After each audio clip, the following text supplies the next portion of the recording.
न पेड़ बचेंगे और न लोग, धरती से खत्म हो जाएगा जीवन, रिसर्च में सामने आई तारीख। Nature geoscience on earth, Japan की तोहो यूनिवर्सिटी के शोधकर्ताओं ने सुपर कंप्यूटर की गणना के आधार पर एक बड़ा दावा किया है। सुपर कंप्यूटर के सिमुलेशन के आधार पर बताया गया है कि पृथ्वी पर ऑक्सीजन अगले 1 अरब वर्षों में खत्म हो जाएगी।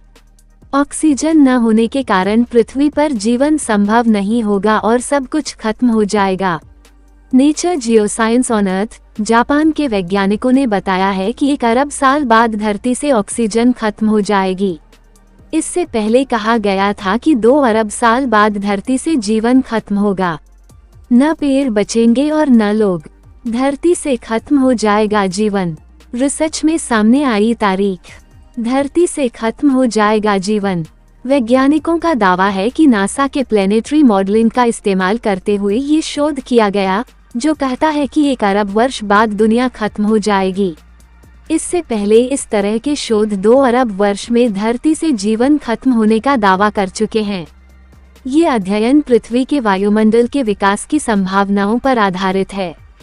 इसके लिए 4 लाख सिमुलेशन चलाए गए। पेड़ पौधे सूखने से ऑक्सीजन बननी बंद हो जाएगी।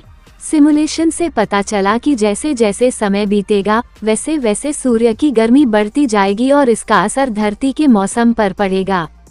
गर्मी बढ़ने से पानी भाप बनकर उड़ जाएगा और कार्बन चक्र कमजोर हो जाएगा। पेड़ पौधे सूख जाएंगे और ऑक्सीजन बननी बंद हो जाएगी।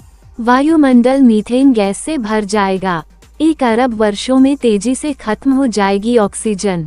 ये अध्ययन नेचर जियोसाइंस में पब्लिश हुआ है। इसका शीर्षक है the future life span of earth's oxygenated atmosphere.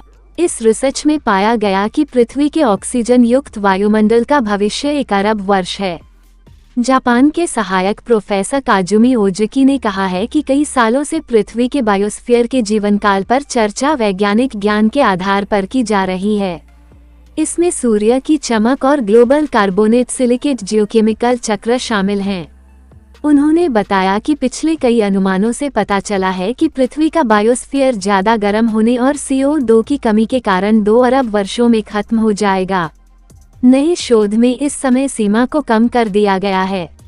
अब यह अनुमान लगाया गया है कि 1 अरब वर्षों में ऑक्सीजन तेजी से खत्म हो जाएगी।